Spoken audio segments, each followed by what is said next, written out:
I drove my car home from work. As I did, I could feel a pain almost like a shock of energy in my stomach. It always started in my stomach, always. I put my hand on my stomach almost praying that what was happening to me wouldn't happen to me, just this once. I got through the front door of my home and quickly got undressed in the living room. All the while I was shrinking down into a new body. All my adult male features were shrinking away, leaving behind the features of a 6-year-old, little girl. "Abigail," I yelled out, more in pain than anything. This curse that was put on me was ridiculous. Every Friday when I get home from work I am now stuck in the body of a little girl. The bad thing is, I won't be able to switch back until Monday morning right before I go to work. I could hear my wife Abigail run out of our room and head towards me. She was probably bringing me the little girl's clothes that we had stashed away. "I'm coming!" I heard her yell as she ran down the staircase. I couldn't blame her for being slow, she was cursed too. Every weekend she would also change from a 35-year-old woman into a 25-year-old. Trust me, she liked that curse a lot better than I liked mine. So how did this happen, you ask? Let's just say never tick off a witch, never threaten her life, and never remind her that you're bigger and stronger than she is. Because that might get you stuck as a small weak little girl on weekends.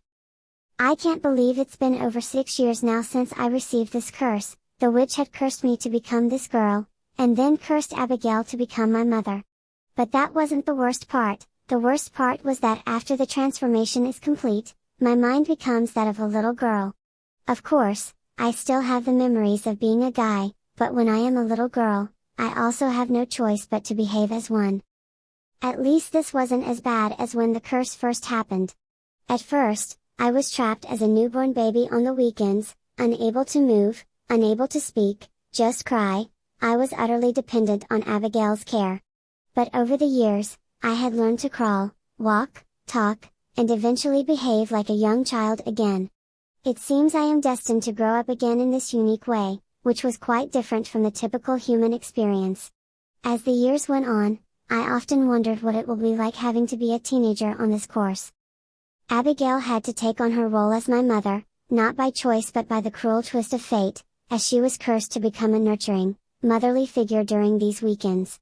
It was a strange situation for both of us, and though she might have preferred her transformation to mine, it wasn't without its own challenges. I looked up at Abigail, who was now dressed in the attire of a doting mother, her features softened with a motherly affection that seemed to come so naturally to her. "I'm so small," I mumbled, frustration evident in my voice. Abigail knelt to my level, gently brushing a lock of hair from my face. "I know it's not easy, sweetheart. But remember, we're in this together. We'll make the best of it, just like we always do."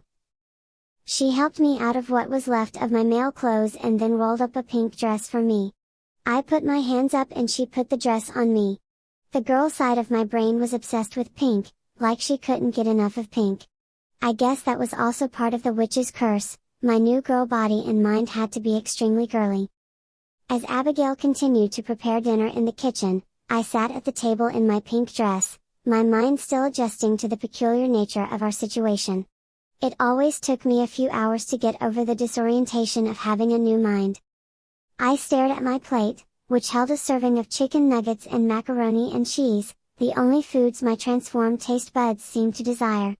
Abigail had tried, in vain, to reintroduce me to the more grown-up foods I had once enjoyed, but it was as if my girl self was adamant about its culinary preferences. Despite the challenges, Abigail seemed to take her role as my mother in stride, her motherly instincts shining through. She set a glass of milk in front of me, and I sipped it thoughtfully, the taste both familiar and comforting. "Sweetie," Abigail said, as she sat down across from me at the table, "I know you miss the foods you used to enjoy as a man, but we'll make do with chicken nuggets and macaroni and cheese for now."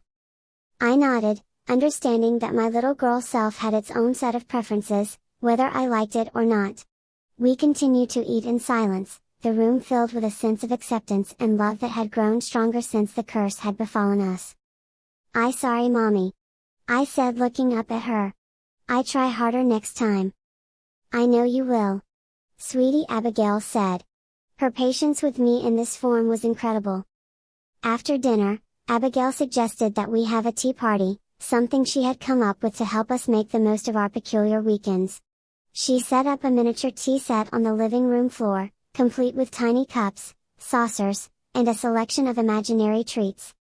I played along, pouring tea for both of us and engaging in imaginary conversations with our teacups. As strange as it might have seemed, I found myself laughing and enjoying the simplicity of our tea party, grateful for Abigail's creativity in helping us cope with our situation. As Sunday evening approached, we knew the transformation back into our adult forms was imminent. We exchanged a look that conveyed both relief and a touch of sadness. The curse was a strange one, but it had brought us closer in ways we never could have foreseen. I always dread the weekends during the week. Mostly because when my coworkers want to invite me to their place for a barbecue or go out for drinks, I always must tell them no. I mean, how else can I explain that when I go home on Friday I'm trapped as a little girl? Somehow, during the weekend I always find myself hoping that the weekend goes slower. Somehow becoming younger is a stress relief that I cannot understand. I often wonder if the witch's curse on me is a curse or a nice break from reality. On Monday morning, we woke up to the sensation of returning to our normal selves. Ready to face the world once again. My mind slowly changed from a girl's mind to my normal male mind.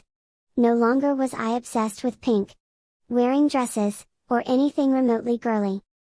I got out of the small twin-sized bed that was in the guest room and stretched my body. I had fallen asleep as a little girl. I had worn a t-shirt of mine to bed knowing that when I wake up, anything of my girl's clothes will be shredded. But now I was back to my adult self. It was always a relief to regain my identity, but the memories of our weekend as a transformed family lingered. Abigail came out of the bedroom, her appearance now reflecting her 35-year-old self. She smiled at me, and I smiled back, relieved that we were back to our usual routine. We had jobs, responsibilities, and adult lives to live during the week, but the weekends had become an unexpected escape. As we went about our morning routine, getting ready for work and preparing breakfast, we couldn't help but reminisce about our unique situation. You know, Abigail said as she sipped her coffee, despite the challenges, there's something strangely beautiful about the bond we've formed through this curse. I nodded in agreement. I never thought I'd say this, but the weekends as a little girl have their own charm. We hugged each other, grateful for the love and support that had grown between us. As we left for work, there was a newfound appreciation for the normalcy of our adult lives, knowing that no matter what challenges the weekends brought, we would face them together. And so, our unusual curse continued to shape our lives, challenging us in ways we could have never anticipated. But with each passing weekend, we found that the love, patience, and resilience we had developed helped us not only survive but thrive in our strange existence. The witch's curse had indeed changed our lives, but it hadn't broken us. Instead, it had forged a bond between us that was unbreakable. As we stepped out the door and into the busy world, we were a married couple, ready to face whatever life had in store for us, no matter how peculiar or challenging. The weekends as a little girl and her mother might be unconventional, but they had taught us to cherish the unique moments life had to offer, no matter how unexpected they might be.